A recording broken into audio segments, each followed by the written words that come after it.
Puji Tuhan, haleluya, selamat tahun baru untuk kita semua. Dan saat ini kita bertemu kembali dalam ibadah kita. Mari kita tundukkan kepala kita akan mulaikan ibadah kita. Bapa di surga, Bapa di dalam nama Tuhan Yesus, kami mengucap syukur karena Tuhan begitu baik dalam hidup kami. Kami masuki tahun ini Tuhan yang kami yakin tahun ini adalah tahun di mana Tuhan menyertai kami, memberkati kami, menuntun kami, akan melimpahkan kami dengan segala yang terbaik yang Tuhan siapkan. Sekalipun ada badai gelombang yang harus kami lewati, tapi kami yakin dan percaya Tuhan pegang tangan kami dan Tuhan tidak tinggalkan kami. Kami akan memuji memuliakan Tuhan. Tuhan memberkati setiap kami yang mengikuti ibadah di dalam nama Tuhan Yesus. Haleluya. Amin. Ku hidup karena anugerah-Mu, tiada satupun yang dapat kuandalkan. Terima kasih Tuhan. Haleluya Tuhan.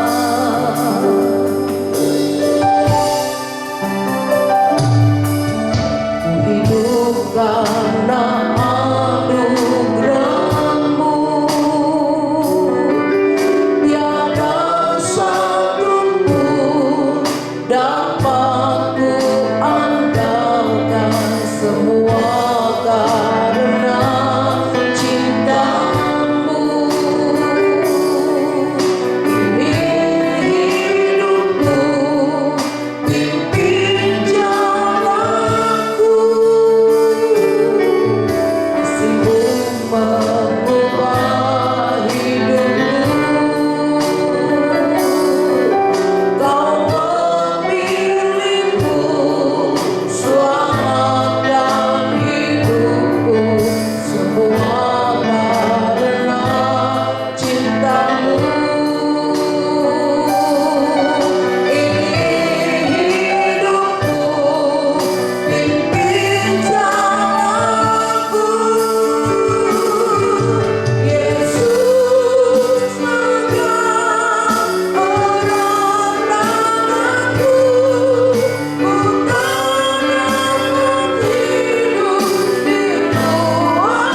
hatimu bimbang, terus pandang kepada Tuhan. Haleluya.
esok.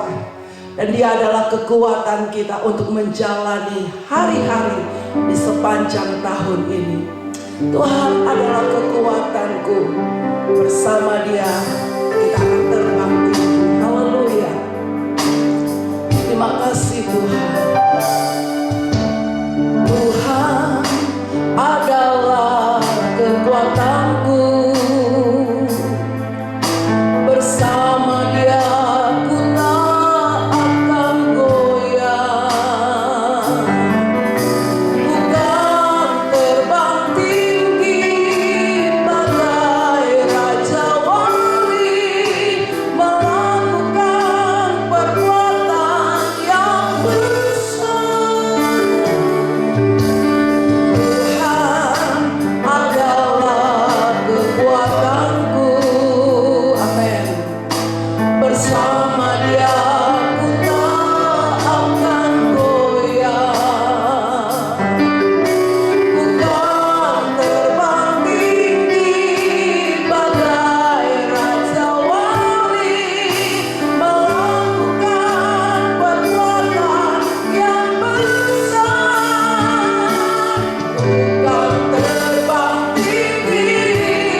boleh ada di minggu pertama di tahun yang baru ini Tuhan. Satu hal yang kami yakini, ketika Engkau menjadi kekuatan kami, sekalipun ada badai, ada persoalan yang akan kami lalui di tahun ini, tetapi Engkau terus akan mengangkat kami tinggi Tuhan. Engkau yang akan terus menyertai kami, Engkau yang akan terus menopang kami, Engkau yang terus memberikan kekuatan kepada kami. Dan kami yakin kami akan jalani hari-hari kami di tahun ini bersama dengan Tuhan, penuh dengan kekuatan, kemenangan, dan sukacita. Terima kasih Bapa yang baik, terima kasih Tuhan, terima kasih. Engkau bersama dengan kami melewati hari-hari kami. Engkau izinkan kami ada di tahun ini dan Engkau tidak akan pernah tinggalkan kami. Berkati kami dengan firman-Mu yang sebentar akan kami dengar. Tuhan, menjadi kekuatan kami, menjadi suluh kami, menjadi penerangan bagi setiap langkah kami. Sebab itu Tuhan, urapi hamba-Mu dan urapi kami semua. Tidak ada satupun dari kami yang tidak diberkati. Kami semua mendapatkan berkat Tuhan. Terima kasih Bapa yang baik. Kami siap untuk mendengarkan firman-Mu di dalam nama Tuhan Yesus Kristus. Haleluya. Amin. Puji Tuhan, Bapak Ibu, kita bersyukur kepada Tuhan pada saat ini untuk waktu yang Tuhan beri kepada kita. Kembali kita akan mendengarkan kebenaran firman Tuhan. Dan hari ini adalah minggu pertama di bulan Januari tahun 2021. Itu sebabnya pada saat ini saya menyapa Bapak Ibu, bahkan dimanapun saudara bisa mengikuti ibadah ini. Saya mengucapkan selamat tahun baru buat kita semua. Saya percaya bahwa tahun ini, tahun 2021 ini ada banyak harapan, ada banyak doa-doa yang kita naikkan kepada Tuhan ketika kita mengawali dan masuk kepada tahun ini, saudara-saudara. Tetapi saya ingin katakan bahwa tidak ada sebuah jaminan apapun yang menjadi pegangan kehidupan kita selain daripada firman Tuhan. Kita sudah melihat bahwa tahun 2020 begitu mudahnya segala sesuatu berubah. Dan sampai saat ini saudara-saudaraku, tidak ada sesuatu yang bisa menjamin selain daripada kebenaran firman Tuhan. Firman Tuhanlah yang menjadi pegangan kehidupan kita. Firman Tuhanlah yang menjadi pelita tuntunan dalam kehidupan kita ketika kita melangkah sepanjang tahun 2021 ini. Sekali lagi, jadikanlah firman Tuhan menjadi pegangan kehidupan kita. Mengawali tahun ini saudara-saudara, di minggu pertama ini saya ingin berbicara tentang kekuatan baru. Ya, sekali lagi kita tidak bisa mengandalkan kekuatan kita sendiri, tidak bisa mengandalkan kepintaran kita, bahkan apapun tidak bisa kita andalkan selain daripada firman Allah dalam hidup kita. Nah, saudaraku, mari kita akan melihat dari kitab Yesaya pasalnya yang ke-40. Ya, Yesaya pasal yang ke-40, saya percaya bahwa ayat-ayat ini tidak asing di pendengaran kita. Yesaya pasal yang ke-40 mulai ayatnya yang ke-27 sampai ayat 31. Mari saudara yang ada di rumah, saudaraku bisa lihat Alkitab masing-masing dan kita akan baca ayat ini bersama-sama. Yesaya pasal yang ke-40 ayat 27 sampai 31. Demikian firman Tuhan. Mengapakah engkau berkata demikian, hai Yakub, dan berkata begini, hai Israel? Hidupku tersembunyi dari Tuhan, dan hakku tidak diperhatikan Allahku. Tidakkah kau tahu dan tidakkah kau dengar? Tuhan ialah Allah kekal yang menciptakan bumi dari ujung ke ujung. Ia tidak menjadi lelah dan tidak menjadi lesu, tidak terduga pengertiannya. Dia memberikan kekuatan kepada yang lelah dan menambah semangat kepada yang tiada berdaya. Orang-orang muda menjadi lelah dan lesu, dan teruna-teruna jatuh tersandung. Tetapi orang-orang yang menanti-nantikan Tuhan mendapat kekuatan baru. Mereka seumpama Raja Wali yang naik terbang dengan kekuatan sayapnya. Mereka berlari dan tidak menjadi lesu. Mereka berjalan dan tidak menjadi lelah. Haleluya. Nah, saudara yang diberkati Tuhan, Kalau kita melihat Yesaya pasal yang ke-40 ini, maka bisa kita melihat di judul besarnya, khususnya saudaraku lembaga Alkitab, itu sudah memberikan judul besar untuk pasal yang ke-40 sampai pasal yang ke-66 itu bagian kedua dari kitab Yesaya. Kalau saudara perhatikan di atas perikop pasal yang ke-40 itu, di situ dikatakan keselamatan untuk bangsa yang di dalam pembuangan. Jadi saudaraku, ketika kita membaca pasal yang ke-40 ini, maka kita bisa dapat memahami konteks ayat ini adalah apa yang disampaikan oleh Nabi Yesaya ketika mereka ada di dalam pembuangan. Kalau dari pasal pertama sampai pasal yang ke-39 itu adalah firman Tuhan yang disampaikan oleh Nabi Yesaya sebelum mereka masuk ke dalam pembuangan. Tetapi mulai dari pasal yang ke-40 ini adalah firman Tuhan yang disampaikan oleh Nabi Yesaya ketika mereka sudah ada di dalam pembuangan. Kalau sudah membaca, ada beberapa tokoh atau beberapa nabi di dalam Alkitab kita ini, Tuhan pakai mereka untuk memberikan penghiburan, untuk memberikan janji, untuk memberikan kekuatan kepada mereka ketika mereka sudah ada di dalam pembuangan. Misalnya kalau saudara membaca kitab Yesaya tadi, kemudian ada juga Nabi Yeremia juga ada dipakai Tuhan untuk memberikan kekuatan kepada bangsa itu ketika mereka sudah ada di pembuangan. Kemudian juga ada kitab Yehezkiel. Jadi nabi-nabi ini adalah nabi yang dipakai Tuhan untuk melayani pada zaman di mana mereka sebagai tawanan atau sebagai orang-orang buangan di Babel pada waktu itu.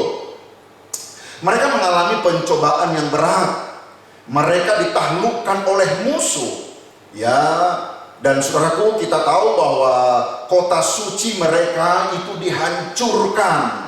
Bahkan bait Allah yang menjadi sebuah tempat kebanggaan mereka pada waktu itu juga mengalami kehancuran. Mereka sebagai orang-orang tawanan, mereka sebagai orang-orang yang terbuang. Pada saat itulah Allah membangkitkan nabi-nabi untuk memberikan penghiburan kepada mereka. Pada waktu mereka dalam keadaan kesulitan ini, ketika mereka kehilangan bait Allah, ketika mereka kehilangan kota suci mereka, bahkan mereka sendiri sebagai tawanan ada di Babel, pada waktu itu saudara-saudara, pada saat itulah Allah membangkitkan nabi-nabi untuk menghibur umatnya.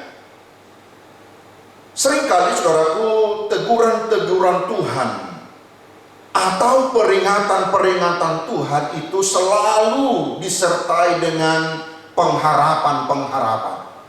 Selalu juga disertai dengan janji-janji dan juga disertai dengan kekuatan dari Tuhan. Jadi sekali lagi Bapak Ibu yang diberkati Tuhan, kalau saudaraku lihat di dalam kebenaran firman Tuhan, saudaraku baca di dalam Alkitab, seringkali teguran-teguran Tuhan itu, peringatan-peringatan Tuhan itu disertai dengan janji-janji, disertai dengan pengharapan-pengharapan, dan disertai dengan kekuatan dari Tuhan. Nah, saudaraku, kita akan membagi dua bagian kebenaran firman Tuhan ini. Yang pertama, kita akan melihat tentang keluhan daripada bangsa orang-orang yang terbuang ini. Kemudian bagian yang kedua, kita akan melihat tentang jawaban Tuhan kepada keluhan mereka. Nah, coba kita perhatikan sekarang di dalam ayat 27. Ya, kalau saudaraku membaca pasal ayat yang ke-27, maka ini adalah keluhan daripada bangsa Yehuda pada waktu itu. Apa keluhannya, saudara-saudara?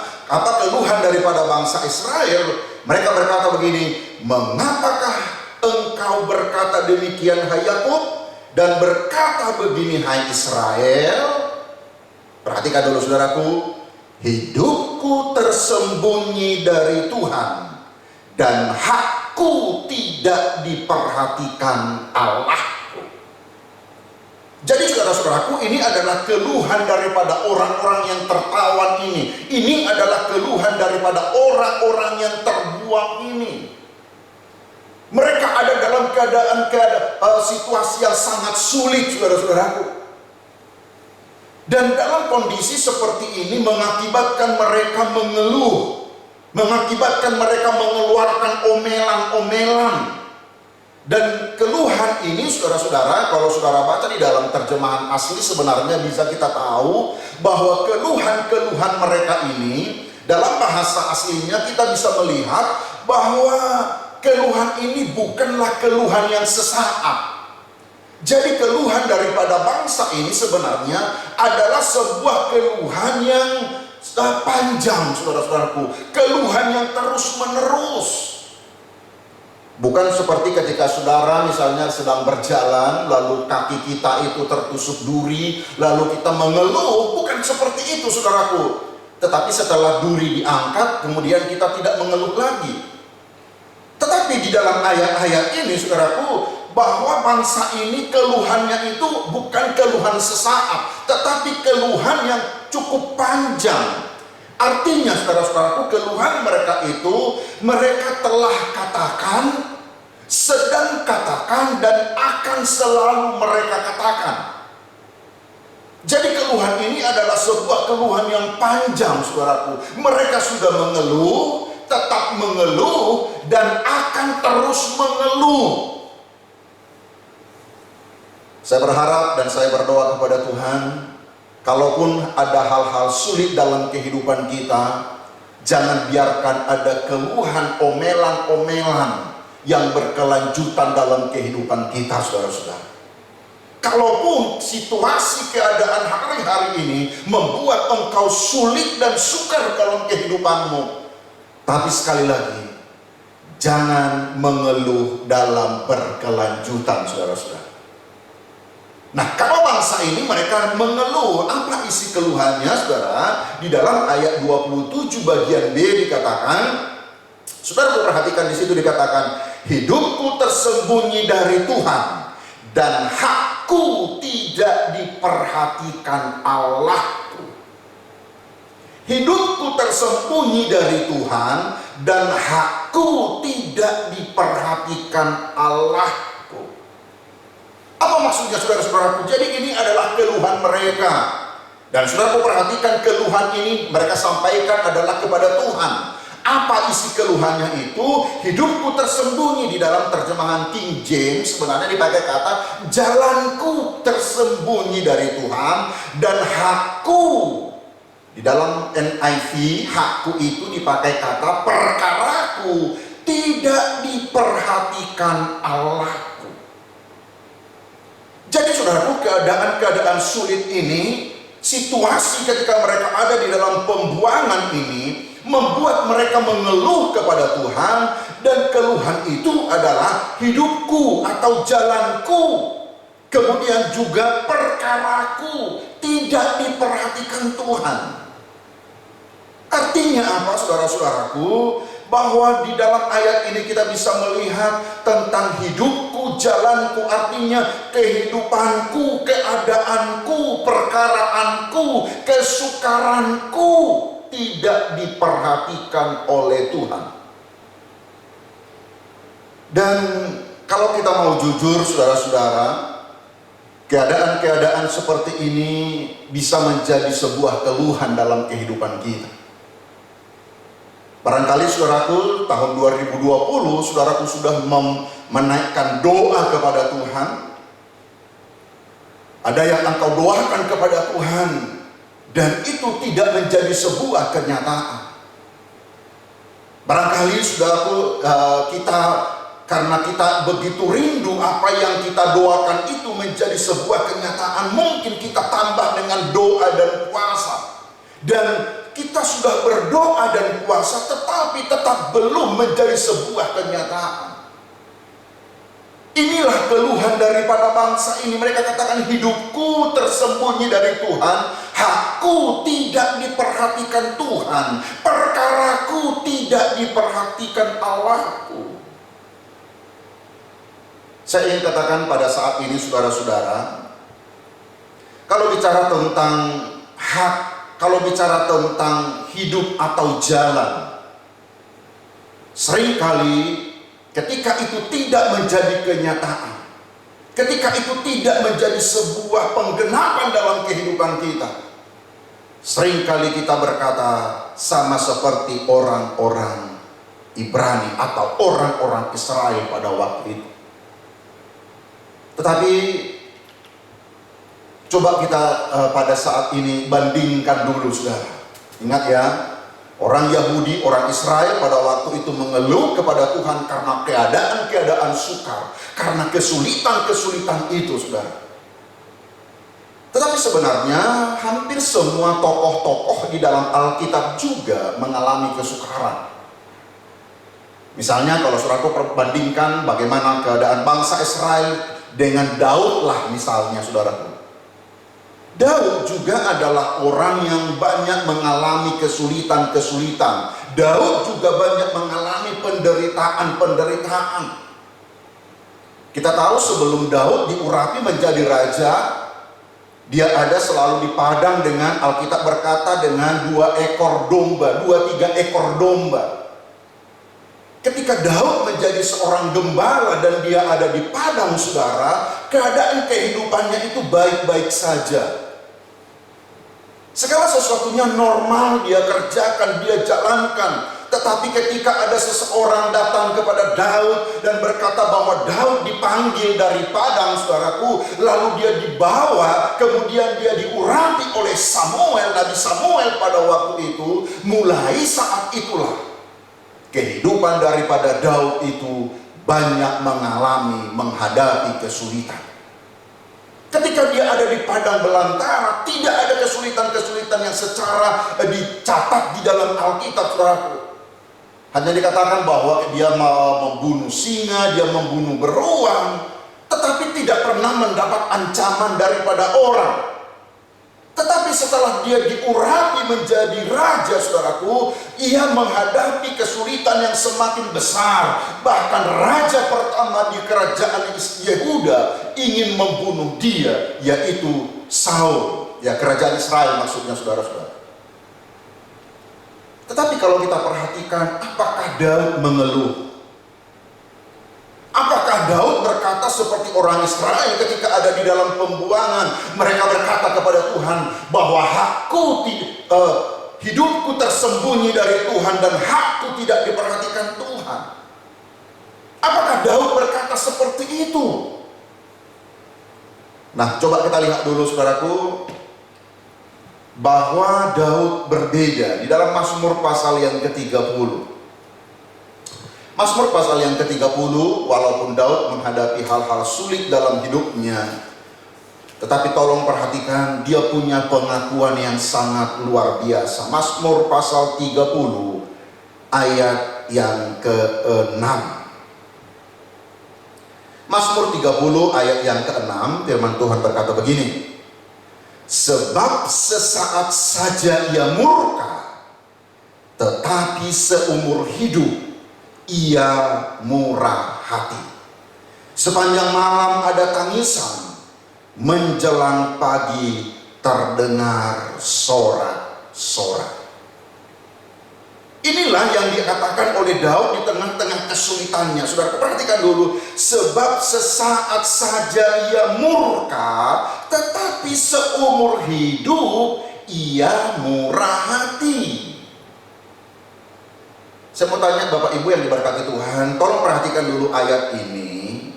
Mana lebih lama murka Allah daripada murah hati Allah?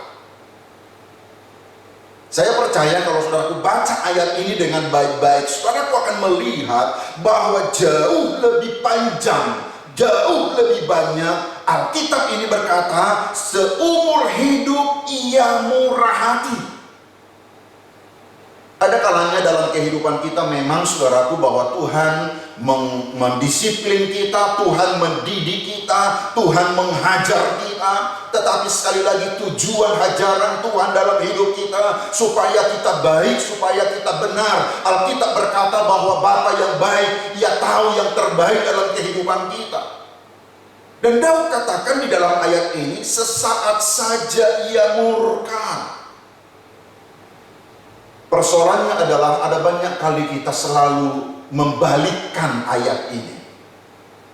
Selalu kita berpikir bahwa seumur hidup ia murka, tetapi kebaikan itu sesaat. Seringkali seperti itu, saudara-saudara.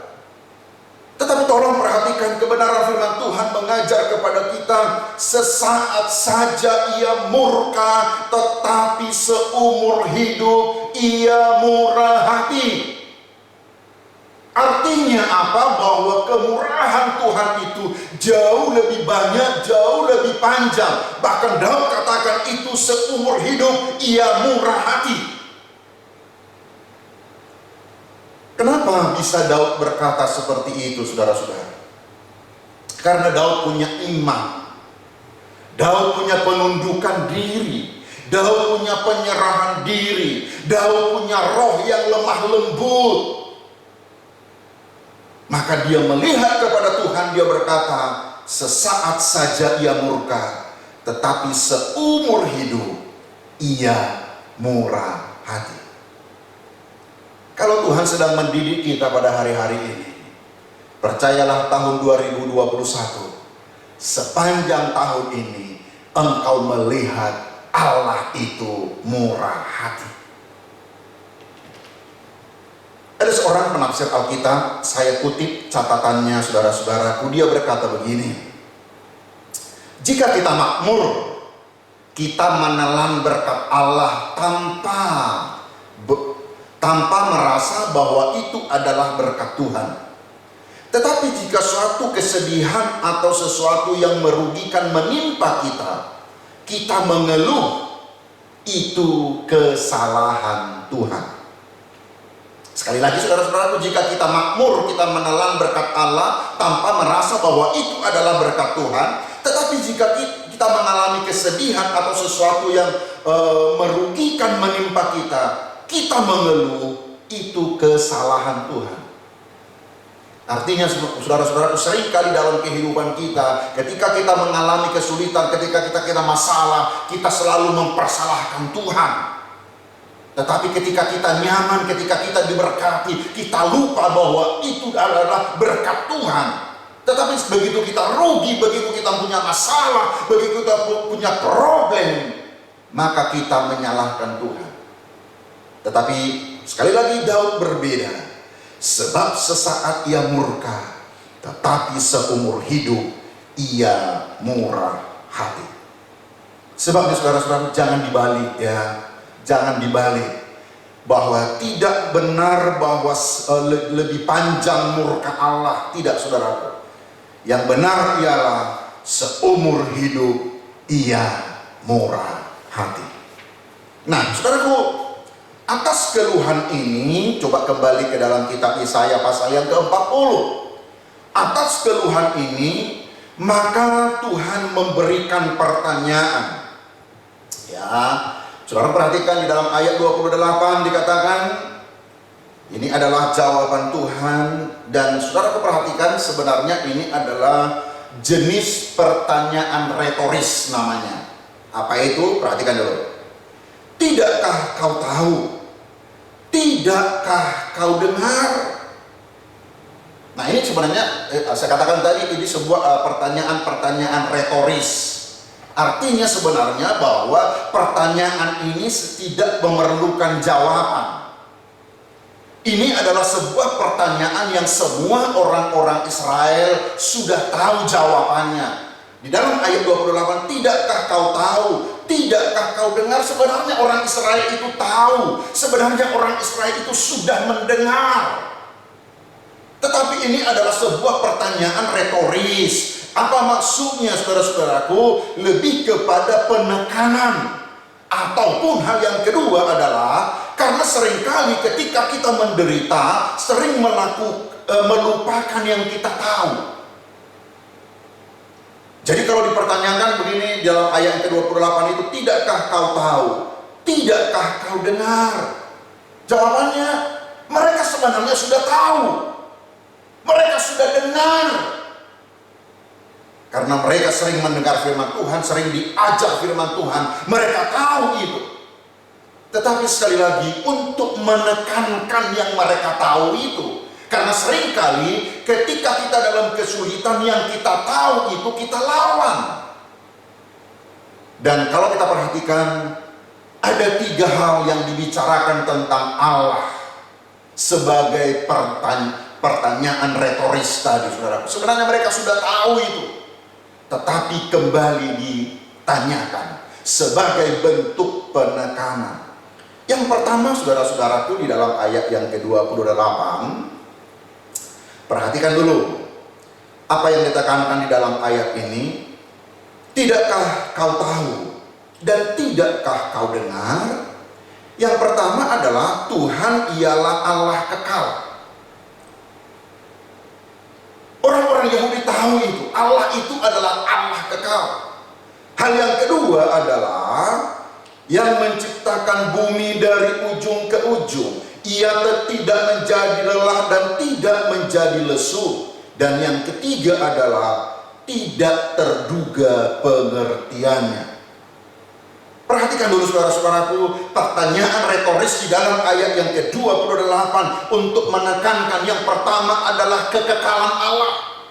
Di situ dikatakan Allah, tidakkah engkau tahu bahwa Tuhan ialah Allah yang kekal? Apa maksudnya Allah yang kekal? Allah yang tidak berubah. Hanya karena kita di dalam kesulitan, hanya karena engkau di dalam kesukaran, bukan berarti Allah sudah berubah. Dia Allah yang kekal, kasih-Nya tidak pernah berubah. Allah itu adalah Allah yang kekal.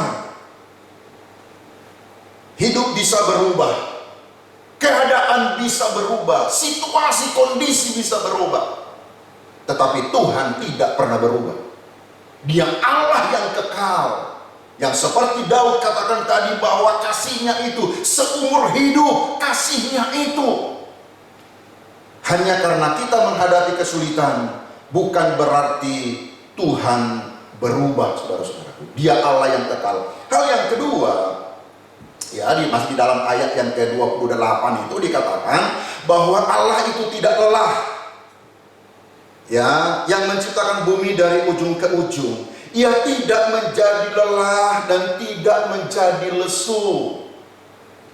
Ia menciptakan bumi dari ujung ke ujung, saudara-saudaraku. Itu artinya Dia Allah yang maha kuasa.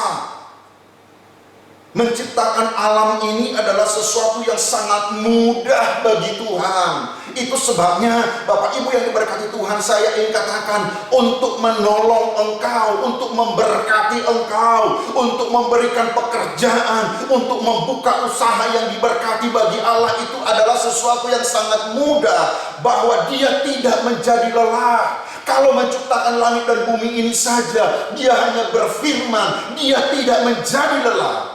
Apalagi untuk menolong engkau. Dia Allah yang maha kuasa. Tetapi mungkin saudaraku bertanya, kalau Tuhan itu maha kuasa, kenapa saya sampai hari ini menghadapi kesulitan yang berat? Kenapa situasi saya belum berubah? Dengarkan baik-baik Bapak Ibu yang diberkati Tuhan. Ada jawaban di bagian yang ketiga, yang di situ dikatakan pengertiannya tiada terduga. Pengertiannya tiada terduga. Artinya apa? Ada rencana Tuhan yang lebih indah, ada rencana Tuhan yang lebih baik daripada rencanamu itu. Sebabnya saudara, di dalam ayat ini dikatakan tidak terduga pengertiannya. Ada rencana Tuhan, ada pengertian Tuhan, ada jalan Tuhan yang jauh lebih baik, jauh lebih indah daripada pengertianmu itu. Memang Dia maha kuasa, saudara-saudara. Tetapi bukan berarti semua yang kita harapkan, semua yang kita inginkan akan Dia turuti. Kenapa? Karena pengertiannya tidak terduga. Ada jalan, ada rencana, ada hal yang jauh lebih indah daripada apa yang engkau pikirkan itu. Dan percayalah dan yakinlah saudara-saudara bahwa jalan-jalan Tuhan itu jauh lebih indah, jauh lebih sempurna daripada jalan-jalan yang engkau pikirkan. Di dalam kitab Roma pasal 11 ayat 33, saudara akan melihat di sini di pengakuan Paulus, Roma pasal yang ke-11 ayat 33. Yuk kita baca ayat ini bersama-sama. Roma 11 ayat 33, kita baca bersama-sama. 1, 2, 3. Oh, alangkah dalamnya kekayaan, hikmat dan pengetahuan Allah. Sungguh tak terselidiki keputusan-keputusannya, dan sungguh tak terselami jalan-jalannya. Dia adalah Allah yang pengertiannya tidak terduga. Tetapi percayalah, imani bahwa jalan-jalan Tuhan itu jauh lebih baik, lebih indah, lebih sempurna daripada jalan yang engkau pikirkan. Pasti ada yang terbaik. Nah, saudara-saudaraku, kembali ke dalam Yesaya pasal yang ke-40. Kalau kita perhatikan mulai ayatnya yang ke-29, ada beberapa hal yang ditunjukkan Allah kepada kehidupan kita. Di situ dikatakan bahwa Tuhan memberikan kekuatan. Ya, Tuhan memberikan kekuatan. Percayalah, sepanjang tahun 2021 ini, walaupun ada banyak yang kita tidak mengerti, walaupun ada banyak hal yang di luar pemikiran kita, sekalipun itu tidak masuk akal kita. Ayat 29 dikatakan, Dia memberi kekuatan kepada yang lelah dan menambah semangat kepada yang tiada berdaya. Benar Tuhan, ini aku gak paham jalan-jalanmu ini. Benar Tuhan, aku tidak mengerti tentang semua ini. Tetapi tolong perhatikan ayat ini, dikatakan Dia memberi kekuatan kepada yang lelah dan menambah semangat kepada yang tiada berdaya.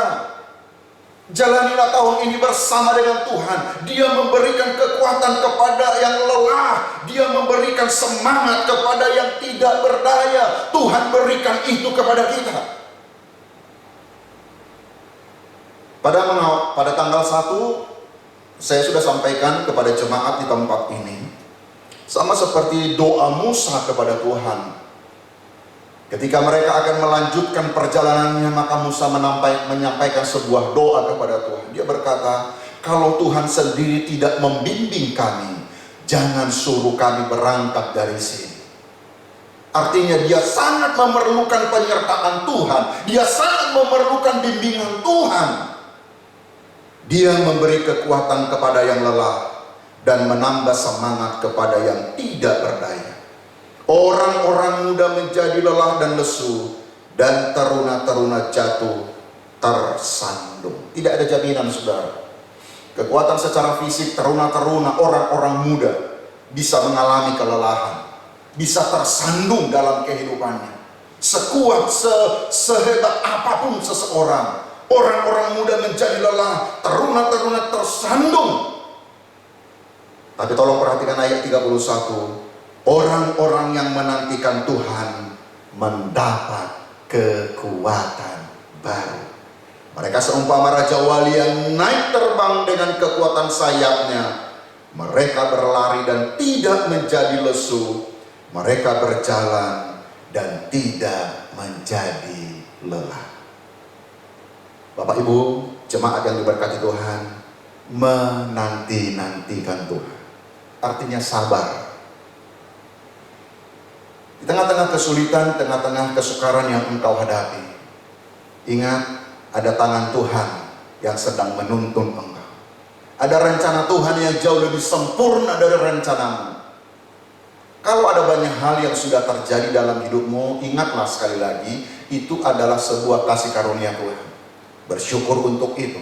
Tetapi kalau ada banyak harapan-harapan yang belum menjadi kenyataan, ada rencana Tuhan yang jauh lebih sempurna. Tetapi orang-orang yang menanti-nantikan Tuhan mendapat kekuatan baru.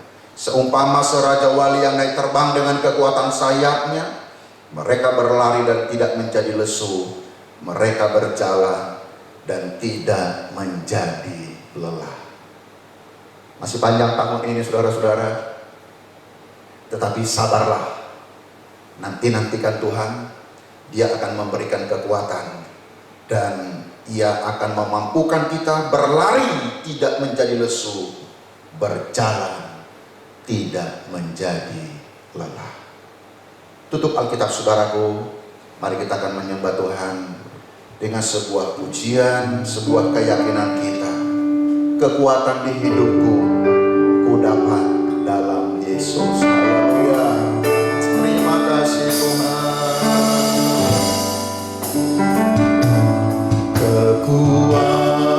Kekuatan di hidupku, ku dapat dalam Yesus. Dia tak pernah tinggalkanku, setia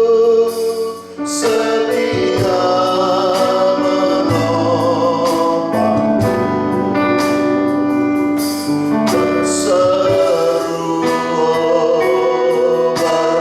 berharap dalam Yesus. Sekali lagi dari awal katakan kekuatan.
Kesukaran, keluhan orang-orang Israel.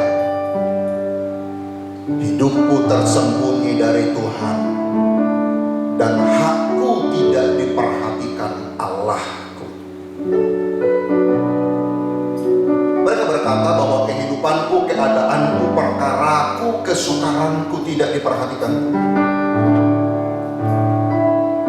Jangan tertipu saudara-saudara. Dia Allah yang sangat mengasihi Anda. Dia peduli. Dia memperhatikan. Daud adalah contoh orang yang tahu persis bahwa hidupnya itu selalu diperhatikan Tuhan. Sebabnya dia berkata, sebab sesaat ia murka, tetapi seumur hidup ia murah hati. Kemurahan Tuhan jauh lebih banyak, lebih besar, lebih panjang daripada didikan, bahkan sekalipun dari murkanya. Banyak kita yang menyanyikan pujian lama, kemurahan-Mu lebih dari hidup, tetapi banyak orang ternyata tidak mengerti arti kemurahan-Mu lebih dari hidup. Artinya apa saudaraku, kemurahan-Mu lebih dari hidup? Kemurahan Tuhan itu sekalipun kita sudah mati. Kemurahan Tuhan itu sekalipun kita sudah mati, kita tetap bisa menikmati di dalam sorga yang kekal. Itu artinya kemurahan-Mu lebih dari hidup. Kalau hidup itu berhenti sampai di sini, tapi kemurahan Tuhan itu lewat dari hidup itu, yaitu di dalam kerajaan sorga yang kekal. Sebabnya saudara-saudaraku, sekali lagi tidak ada jaminan tahun ini selain daripada firman Tuhan. Tetaplah pegang firman Tuhan. Orang-orang yang menanti-nantikan Tuhan mendapat kekuatan baru. Mereka seumpama Raja Wali yang naik terbang dengan kekuatan sayapnya. Mereka berlari dan tidak menjadi lesu. Mereka berjalan dan tidak menjadi lelah.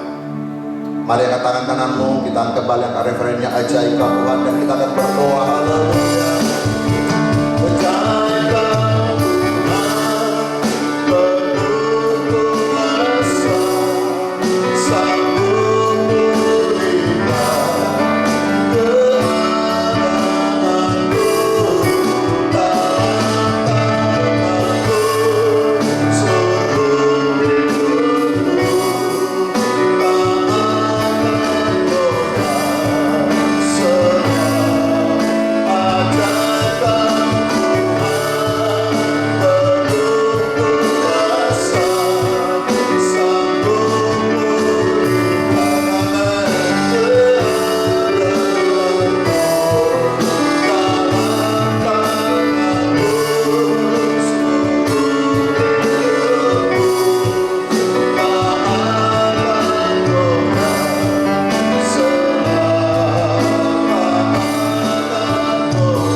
Pengakuan kami di hadapan-Mu, kekuatan kami hanya datang dari Tuhan. Hamba-Mu berdoa, biarlah sepanjang tahun ini kekuatan ini akan kami alami dan kami nikmati. Roh Kudus, mampukan kami melewati tahun ini yang tidak ada jaminan selain firman-Mu yang menguatkan kami, Tuhan. Berikan kekuatan kepada orang tua kami, kepada suami-suami, kepada ibu rumah tangga, kepada pemuda-pemuda, pemudi, anak-anak semua, kuatkan Tuhan. Bahkan kami sabar dalam waktunya Tuhan. Kami akan mendapat kekuatan baru, terus melangkah bersama dengan Tuhan. Dengan iman, dengan keyakinan, tahun ini adalah tahun penuh keberkatan bagi kami.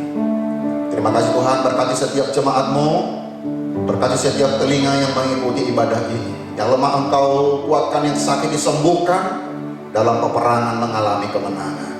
Sepanjang minggu ini berkati aktivitas jemaat Tuhan. Keluar masuk dari rumah Engkau berkati, lindungi. Bahkan aktivitas apapun, usaha pekerjaan mereka diberkati. Semua anak-anak kami juga Tuhan Engkau berkati. Kami bersyukur dan kami akhiri persekutuan kami. Mari Bapak Ibu, kita akan terima berkat Tuhan. Dan sekarang saudaraku, terimalah berkat daripada Allah Bapa, kasih sayang daripada Tuhan kita Yesus Kristus, persekutuan Allah Roh Kudus tinggal menyertai kita dari saat ini sampai selama-lamanya. Dalam nama Tuhan Yesus yang diberkati Tuhan, sama-sama katakan amin, amin. Puji Tuhan, Tuhan Yesus memberkati dan selamatan baru bagi semua. Haleluya.